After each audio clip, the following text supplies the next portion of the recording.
नमस्कार दोस्तों, पहाड़ी फैक्टर चैनल में आप सभी का स्वागत है। मैं आशा करता हूं आप सभी सुखी होंगे, स्वस्थ होंगे। बहुत ही दुख के साथ मुझे आपको ये बताना पड़ रहा है और एक वीडियो ये जो मैं बना रहा हूं ये बहुत दुख के साथ मैं बना रहा हूं, क्योंकि हमारे ही एक भाई हैं जिन्होंने आत्महत्या की। हम सब ने ये देखा, बहुत ज़्यादा इसको सोशल मीडिया पे दिखाया गया, वीडियो उनकी वायरल हुई, उन्होंने वीडियो रिकॉर्ड की और बहुत ही लंबे चौड़े पेजेस का उन्होंने एक जो है अपना सुसाइड नोट लिखा, जिसमें उन्होंने अपनी पत्नी को, जज को, पुलिस के बारे में क्या उनके साथ हुआ उसके बारे में, फॉल्स जो केसेस उसके वाइफ ने उसके ऊपर किए थे उसके बारे में उसने बहुत सारी चीज़ें लिखी थी उस भाई ने। बहुत दुख होता है जब ये हम देखते हैं कि इस तरह की घटनाएं जो हैं हमारे समाज में आज भी हो रही हैं। हम अपने आप को उन्नत समाज कहते हैं, एक तरफ से हम ये कहते हैं कि हमारा जो समाज है वो बहुत आगे निकल रहा है, हम बहुत आगे बढ़ रहे हैं, हम प्रगति की ओर चल रहे हैं। लेकिन अभी तक जो हमारे लॉज हैं, जो हमारा लीगल सिस्टम है, वो इतना घटिया है, इतना पुअर है कि जितनी मर्जी आप इसके बारे में बात करो। मैं तो कई बार कर चुका हूँ, आपने शायद मेरे चैनल पे वो सब चीज़ें नहीं देखी होंगी। लेकिन जो लोग भी इस चैनल से बहुत पहले से जुड़े हैं, 2018 में ये चैनल शुरू हुआ था, तो जब 2018 से जब इसमें वीडियोस बनाई जा रही थी, तो शुरू की जो वीडियोस थी वो सभी के सभी जो आदमियों के साथ गलत हो रहा था, जो मेल्स के साथ गलत हो रहा था, खास करके जो हस्बैंड के साथ गलत हो रहा था, उसके ऊपर मैंने बहुत वीडियोस बनाई थी और बहुत से लोग उससे जुड़े, उस मुहिम से जुड़े।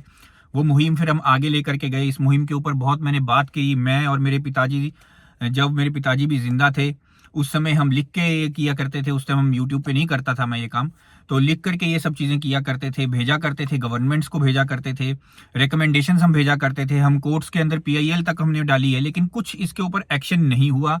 आज तक कभी ये चीज़ नहीं हुई कि जो ये लीगल सिस्टम है, जो लॉ है, इसको यूनिफाई किया जाए, लॉ को बराबर किया जाए हर जेंडर के लिए। लेकिन ऐसा कभी भी नहीं हुआ। और सबसे बड़ी और सबसे घटिया बात जो इस पूरे सिस्टम के अंदर है, वो ये सिस्टम के अंदर घटिया बात है कि ये जो पूरे का पूरा जो लीगल सिस्टम है, जो लीगल प्रोविजंस हैं, जो लॉज हैं, ये वन साइडेड हैं। और वन साइडेड होने के साथ साथ सिर्फ और सिर्फ बहू के ऊपर वन साइडेड है, यानी कि सिर्फ और सिर्फ डॉटर इन लॉ, सिर्फ और सिर्फ आपकी जो वाइफ है उसके लिए ये लॉ बना है। आपकी माँ भी विमेन है, आपकी बहन भी विमेन है, आपके हो सकता है रिश्तेदार में बहुत सारी औरतें हों, ये भी हो सकता है आपकी कोई फ्रेंड जो है वो भी लेडी हो, लेकिन उन सब के प्रोटेक्शन के लिए इस तरह का कोई लॉ नहीं है। ये लॉ सिर्फ और सिर्फ वाइफ के लिए है, सिर्फ और सिर्फ जो है डॉटर इन लॉ के लिए है।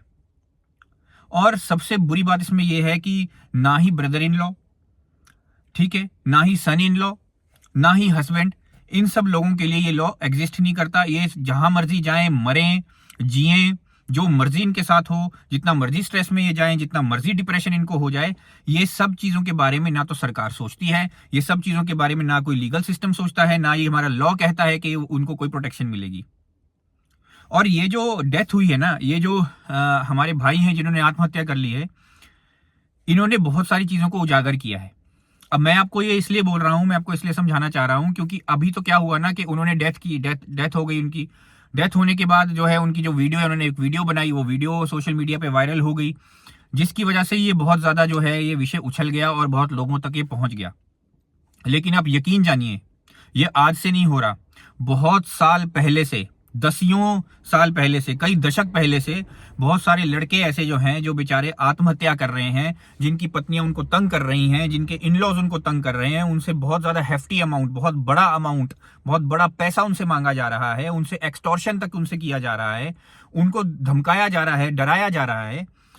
और इस सब डराए मतलब डरने, धमकाने और ये जो केसेस होते हैं, इन सब के चक्करों में जो आम शरीफ आदमी जो है वो बेचारा पिस के रह जाता है और उसके पास कोई विकल्प नहीं रहता, उसे समझ नहीं आता वो कहाँ जाए, लीगल उसे प्रोटेक्शन नहीं मिल रही है, फैमिली में उसके इश्यूज हैं, उसके माँ बाप बीमार हो रहे हैं, उसके भाई बहन तक उससे दूर हो रहे हैं, क्योंकि सबका ही नाम उसमें लपेट दिया जाता है और सब उसमें परेशानी में आ जाते हैं। तो लोग जो है अपना हाथ पीछे हटाना शुरू कर देते हैं। बहुत सारे रिश्तेदार जो ऐसे होते हैं जो इन लड़कों से फिर बात नहीं करना चाहते हैं, तो बहुत सारी चीजें इनको फेस करनी पड़ती है, सोशल लेवल पे इनको फेस करनी पड़ती है, इनकी नौकरियां तक चली जाती हैं। अगर कोई सरकारी नौकरी कर रहा हो तो उसकी सरकारी नौकरी चली जाती है, घरों से इनको फिर उठा लिया जाता है, घरों में अरेस्ट कर लिया जाता है ऐसे लड़कों को। और इतनी सारी चीजों के बाद अगर कोई लड़का जो है वो डिप्रेशन की तरफ जाता है तो इसमें कोई विचित्र बात नहीं है और लोग जो है वो मजाक उड़ाना शुरू कर देते हैं। मैं उनके खिलाफ भी आज बोलना चाहूंगा। ये जो लड़का है जिसके साथ ये सब हुआ है, ये घटना आज की नहीं है, ये घटना कई सालों से, कई दशकों से चल रही है हमारे देश में, जहां लड़के आत्महत्याएं कर रहे हैं। आज तक उनके बारे में किसी ने बात नहीं की है, आज तक उनके बारे में कोई मीडिया में आवाज नहीं उठाई गई है, कोई कैंडल मार्च नहीं हुआ है, किसी तरह का कोई सोशल इवेंट नहीं हुआ है, कोई ऐसे प्रोटेस्ट नहीं हुआ है बहुत बड़ा कि हमें ऐसा लगे कि आदमियों की तरफ भी कोई जो है सीरियस है। कोई हमारा पॉलिटिकल सिस्टम ऐसा नहीं बना है जो आदमियों की तरफ सोचे। और मैं तो हैरान होता हूं जब आदमी ही आदमी की तरफ ना सोचे, तो मैं बहुत हैरान होता हूं। जब किसी लड़की के साथ कुछ गलत होता है तो आदमी जितने भी हैं वो सब इकट्ठा हो जाते हैं, मेल्स इकट्ठा होते हैं, कैंडल मार्च करेंगे, प्रोटेस्ट करेंगे, डंडे तक खाएंगे, गालियां तक खाएंगे, पुलिस वाले उनको अरेस्ट करके ले जाते हैं ऐसे प्रोटेस्ट के अंदर, वो वहां भी जाने को तैयार हो जाते हैं। लेकिन जब किसी लड़के के साथ कुछ गलत हो जाए तो ये औरतें कहां जाती हैं? ये औरतें क्यों नहीं साथ देती हैं लड़कों का? तब कोई साथ नहीं देता, तब किसी की आवाज नहीं उठती, तब कोई आप देखोगे कैंडल मार्च नहीं होगा, तब आप देखोगे कोई प्रोटेस्ट नहीं होगा, तब आप देखोगे किसी मीडिया के अंदर कोई डिस्कशन नहीं होगी। ऐसा क्यों है? लड़कों को ऐसा एक सेपरेट ऐसा जेंडर क्यों बना दिया गया है, एक ऐसा जेंडर क्यों कर दिया गया है कि वो जो है आपके हिसाब से एक वाहियात जेंडर है? बहुत सारे लोग ये कहते हैं कि भाई लड़कों ने बहुत प्रताड़ित किया, लड़कियों को कई सालों तक प्रताड़ित किया गया है, इसलिए ये जो लॉ बने हैं ये वन साइडेड लॉ ऐसे नहीं बन गए। मैं मानता हूं ये सारी बातें, लड़कियों के साथ गलत होता है, आज भी हो रहा होगा। मैं मानता हूं कि बहुत सारी जगहों पर जो है दहेज प्रथा भी आज भी चल रही है, लेकिन इसमें कोई किसी के ऊपर फोर्स नहीं है। आप दहेज नहीं देना चाहते मत दो, आप शादी नहीं करना चाहते शादी तोड़ दो। क्यों शादी कर रहे हो ऐसी जगह पे आप? किस लिए? और अगर किसी जगह पर किसी लड़की के साथ कुछ गलत हुआ है तो उस लड़के को कड़ी से कड़ी सजा मिलनी चाहिए। ये सब बोलते हैं, मैं भी बोलता हूं और हमेशा बोलूंगा। लेकिन जहां लड़कियां गलत कर रही हैं लड़कों के साथ, वहां लड़की को भी तो कोई ना कोई सजा मिलनी चाहिए कि नहीं मिलनी चाहिए? और ये जो सारी जो चीजें हैं ना, यही तो प्रॉब्लम्स क्रिएट करती हैं। ये कई सालों से आप देखोगे कोर्ट कचहरियों के बाहर देखोगे लाइनें लगी पड़ी हैं लड़कों की, बेचारे खड़े हैं, जिनसे पूछो कि क्यों खड़े हो भाई, तुम्हारा क्या केस है? आपको 90% जो लड़के आपको मिलेंगे ना कोर्ट कचहरियों के बाहर, उनके ये फैमिली झगड़े ही है। उनको डाइवोर्स के केसेस, उनके ऊपर झूठे 498A का केस लगा देंगे, मारपीट का केस लगा देंगे, डाउरी का केस लगा देंगे। इस तरह के जो केसेस हैं वो उनके ऊपर लगाए गए होते हैं। जब उनसे पूछो वो कहां से बिलोंग करते हैं तो वो उस स्टेट के नहीं होते। जिस स्टेट में वो आए होते हैं ना केस लड़ने के लिए, वो स्टेट के भी नहीं होते, वो किसी और स्टेट के होते हैं बेचारे। उनको इतनी दूर से वो आना पड़ता है, पहले रहने की कोई जगह ढूंढनी पड़ती है, वहां उनका पैसा खर्च होता है, फिर कोर्ट कचहरियों में धक्के खाने पड़ते हैं। और कोर्ट कचहरियों में तो सिस्टम इतना बेकार है, मैं आपको क्या बताऊं, मैंने खुद का देखा हुआ सिस्टम है। इतना घटिया सिस्टम है कि आप वहां पर जाओ, आपका समय बर्बाद होगा और कुछ नहीं होगा। न्याय तो कभी मिलता ही नहीं है। न्याय की तो उम्मीद लगाना ही जो है वो हमारे देश के अंदर सबसे बुरी बात है। क्योंकि हमारे देश के अंदर ऐसा ही लगता है मुझे कि अमीरों को न्याय मिलेगा, या पावरफुल जो आदमी होगा उसको न्याय मिलेगा, या ऐसे जो स्पेशल जो जेंडर बनाए हुए हैं इनको न्याय मिलेगा, बाकी लोगों को कुछ भी नहीं मिलेगा। बाकी लोग सिर्फ धक्के खाते रहेंगे। हमारे देश में हमने देखा है कि किस तरीके से हमारे एक लड़की थी, हमारी बहन थी, उनके साथ बहुत गलत हुआ, उनकी मृत्यु हो गई, उसके बाद कुछ लोगों को फांसी चढ़ा दिया गया। ये हम सब ने देखा। तो अगर आप उनको फांसी चढ़ा रहे हो तो जहां पर कोई लड़की गलती कर रही है तो लड़की को फांसी चढ़ाने में क्यों दिक्कत आ रही है आपको? लड़की भी तो क्रिमिनल हो सकती है ना, क्रिमिनल माइंड तो किसी का भी हो सकता है। क्राइम को आप किसी जेंडर के साथ रिलेट क्यों करते हो? ये बहुत बुरी बात है।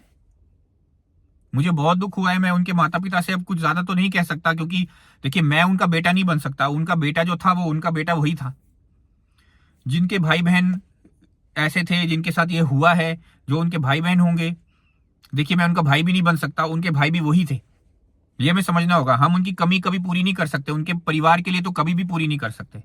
लेकिन हाथ जोड़ करके मैं उनसे ये जरूर कहूंगा कि मैं आप सभी के साथ हूं, इस मुहिम में आपके साथ हूं, इस झगड़े में जो ये उनके साथ हुआ है, जो बुरा उनके साथ हुआ है, उसमें मैं हमेशा आपके साथ हूं। और लोगों से जो भी इस वीडियो को देख रहे हैं उन सभी से ये कहूंगा, कृपया मेरे चैनल को अच्छे तरीके से देखिए। मेरे चैनल में आपको बहुत शुरू से ये वीडियोस मिल जाएंगी। बहुत पहले से मैं ये वीडियोस बना रहा था कि इस तरीके के झगड़े से किस तरीके से बचा जा सकता है, किस तरीके से आप झूठे 498A के केस हो या डाउरी का झूठा केस हो, किसी भी तरीके का जो झूठा केस आपकी वाइफ ने आपके ऊपर कर दिया है, उससे कैसे आप बच सकते हैं, कैसे डिप्रेशन से आप बाहर आ सकते हैं, क्या आपको करना चाहिए, कैसे अपना केस तैयार करना चाहिए, ये सारी बातें मैंने इस चैनल के जरिए करी हुई हैं ऑलरेडी। तो आप चाहें तो उसको जरूर देखें, इसका सपोर्ट कीजिए, इस चैनल का, इसको दूर तक पहुंचाइए। मैं कोई पैसा बनाने के लिए चैनल नहीं चला रहा हूं। मैं हमेशा ये कहता हूं, कम से कम सही मुद्दों को, सही विषयों को जानना शुरू कीजिए। आपके समाज में बहुत गंदगी है। अपने समाज से इस गंदगी को जब तक आप नहीं मिटाओगे, ना तो आप कभी उन्नत बनोगे, ना आप कभी प्रगति करोगे, ना ही जो भारत देश है वो कभी आगे बढ़ेगा। हम ये जितना मर्जी कह लें कि हम जो है वेस्टर्न वर्ल्ड के साथ हम compete कर रहे हैं, हम जितना मर्जी कह लें कि हम इंग्लैंड के साथ, ऑस्ट्रेलिया के साथ, अमेरिका के साथ compete कर रहे हैं, हम नहीं compete कर रहे हैं। हम उनकी पैर के जूती के भी बराबर नहीं है। ये आप सच जान लीजिए। चाहे साइंस टेक्नोलॉजी हो, चाहे कोई आपकी एजुकेशन का सिस्टम हो, चाहे आपका मैरिज का सिस्टम हो, चाहे आपका कोई लीगल सिस्टम हो, चाहे आपकी लॉ की एनफोर्समेंट हो, चाहे आपको जो है न्याय मिलना हो, ये सारे का सारा जुडिशियल सिस्टम, जितना भी ये सिस्टम है, ये फॉरेन कंट्रीज के अंदर बहुत बढ़िया है, बहुत ही ज्यादा जो है करप्शन फ्री है, बहुत ही फेयर है, सबको बराबर का जो है वो दर्जा दिया जाता है। लेकिन हमारे देश के अंदर ये गंदगी जब तक रहेगी, हमारा देश कभी आगे नहीं बढ़ सकता। और अब हमें ये डिमांड करनी चाहिए कि जो मैन कमीशन है वो भी बनाया जाए, आदमियों की जो है वो सहायता की जाए, आदमियों को भी जो है वो फ्री के वकील मिलें, आदमियों को भी जो है ये राइट हो कि वो किसी भी जगह जाकर के, किसी भी स्टेट में जाकर के अपना केस रजिस्टर करा सकें। आदमियों को भी ये राइट होना चाहिए कि वो अपने इन लॉज के खिलाफ जो है वो केस रजिस्टर करा सकें। आदमियों को भी ये राइट होना चाहिए कि वो अपनी वाइफ के खिलाफ केस रजिस्टर करा सकें। डोमेस्टिक वायलेंस सिर्फ और सिर्फ औरत के साथ नहीं होती है। डोमेस्टिक वायलेंस हर उस इंसान के साथ हो सकती है जो एक घर की सेटिंग में रहता हो, जो एक घर की चार दीवारी के अंदर रहता हो, चाहे वो बच्चा हो, चाहे वो बूढ़ा हो, चाहे वो पति हो, चाहे वो पत्नी हो, चाहे वो बहन हो, चाहे वो बेटी हो, चाहे वो कोई भी हो। जो भी घर के चार दीवारी के अंदर रह रहा है उसके साथ डोमेस्टिक वायलेंस हो सकती है। और डोमेस्टिक वायलेंस को करने वाला केवल मनुष्य जो है वो केवल और केवल पुरुष नहीं होगा, वो महिला भी हो सकती है। ये हमें समझना होगा, ये हमें अपने दिमाग के अंदर बिठाना होगा। और हमें ये अपनी सभी के सभी पॉलिटिकल पार्टी से, सभी के सभी पॉलिटिकल सिस्टम से, पूरी गवर्नमेंट के साथ, पूरे जुडिशरी के साथ हमको ये लड़ना होगा और ये डिमांड करनी होगी कि हमें फेयर सिस्टम चाहिए, हमें बराबर का सिस्टम चाहिए। हमें ऐसा सिस्टम नहीं चाहिए जो एक तरफा हो। एक तरफा सिस्टम हमेशा गलती प्रमोट करेगा, एक तरफा सिस्टम जो है उसमें ये गंदगी हमेशा रहेगी। हो सकता है आपको लग रहा हो कि मैं चिल्ला रहा हूं, हो सकता है आपको लग रहा हो कि मैं बहुत ज्यादा इमोशनल हूं, क्योंकि मैं हूं इमोशनल। वो हमारे ही भाई थे जिन्होंने जान दी है, कोई मजाक नहीं था। और बहुत से लोग जिन्होंने ये बात की है, जो बकवास ये की है कि ये जो आदमी था ये डिप्रेशन में था, इस आदमी ने आत्महत्या की, ये कायर था, मैं उन सभी लोगों को कहना चाहता हूं कि अपने अपने मुंह पे अपने आप ही एक एक तमाचा मारिए और जागिए और समझिए इस बात को। जो इंसान अपना दिन रात एक करके पैसे कमा कमा के अपने बीवी बच्चों को पालता हो, जो इंसान ये नहीं देखता है कि उसकी जो हेल्थ के ऊपर क्या इफेक्ट पड़ रहा है और अपने बीवी बच्चों की तरफ उसका ध्यान होता है, वो पैसा कमाता है, जोड़ता है, दिन रात रगड़े खाता है, दिन रात धक्के खाता है, ओवर वर्क करता है, उसके बाद जब वो घर में पहुंचता है और उसकी बीवी उसको अगर गाली दे रही है, उसकी पत्नी जो है वो उसको अगर झूठे धमकियां दे रही है, ये कह रही है कि मैं तेरे ऊपर झूठे केस कर दूंगी, मैं तेरी जिंदगी बर्बाद कर दूंगी, और ये सब सुनने के बाद अगर कोई इंसान जो है वो डिप्रेशन की तरफ जाता है तो उसमें कोई विचित्र बात नहीं है। और जब इस इंसान के ऊपर झूठे केस कर दिए जाएं, जब उसे धक्के खिलाए जाएं, 1 साल के अंदर 2 साल के अंदर 100 बार उसकी पेशियां हो, 100 बार उसको कोर्ट में जाना पड़े, कोर्ट कचहरियों में भी जो जजेस है उसका मजाक उड़ा रहे हों, वकील जो है उनसे पैसे खा रहे हों, पुलिस वाले उनसे पैसे खा रहे हों, तो ऐसे सिस्टम के अंदर जब कोई इंसान जाए तो उसके बाद अगर वो आत्महत्या कर रहा है तो उसमें कोई विचित्र बात नहीं है। ये आपकी इंडिकेशन है, ये आपको बताया जा रहा है कि आपका पूरे का पूरा सिस्टम चरमराया हुआ है, पूरे का पूरा सिस्टम घटिया है। इसकी बजाय कि आप सिस्टम को गाली दें, आप उस व्यक्ति को गाली दे रहे हैं जिस व्यक्ति ने, बेचारे ने इतनी कठिन परिस्थितियों में जो है, जब तक वो चला सकता था अपना जीवन उसने चलाया, लेकिन आप सबकी आंखें खोलने के लिए उसने अपनी जान तक दे दी। शर्म आनी चाहिए आप लोगों को कि आप जो है ऐसा बोल रहे हैं उस व्यक्ति के बारे में। मैं तो उस भाई के साथ हमेशा खड़ा हूं, आज भी वो हमारे बीच में नहीं है लेकिन मैं फिर भी उनके लिए खड़ा हूं, और ये चैनल हमेशा उसके लिए खड़ा रहेगा। और इस चैनल पे आप जाइए, आप देखिए, शुरू से लेकर के जितनी भी मेरी वीडियोस हैं वो सभी की सभी समाज को जोड़ने की वीडियोस हैं। शुरू से अगर आप देखेंगे तो समाज के सही मुद्दों की वो वीडियोस हैं, और अगर आप शुरू से इसको ढंग से देख रहे हैं तो आपको पता चल जाएगा कि मैं शुरू से ये कहता रहा हूं कि मेल्स के साथ गलत हो रहा है, समाज में ये कुरीति है, समाज में ये बुराई है, इसे दूर करना बहुत ज्यादा जरूरी है। हो सकता है आपको मेरी बात समझ में आई हो सकता है आपको मेरी बात बुरी लगी हो। जिसको बुरी लगी है, मैं अपने आप भाई वो समझ ले मैंने बात सही की है। मैं माफी अब इस बारे में नहीं मांगने वाला हूं, क्योंकि मैंने जो बात बोली है बिल्कुल सही बात बोली है। मुझे सुनने के लिए धन्यवाद। आपका दिन शुभ हो।